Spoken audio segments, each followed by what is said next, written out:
Hi friends, welcome to Telugu HSC talks. Friends, ఈరోజు మనం national safety day 53వ national safety day గురించి తెలుసుకోబోతున్నాం.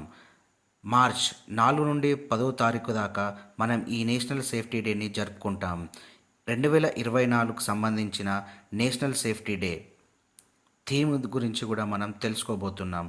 ముఖ్యంగా దీంట్లో మనం తెలుసుకోబోతున్నట్టు విషయాలు history, objective, significance, how to celebrate అనే విషయాలపై మనం ఈరోజు చర్చించుకుంటాం. History of national safety day. After the independence there was a rapid industrialization in our country, which also result increase in the number of accidents. At that time there was no such body for guiding the industries on safety.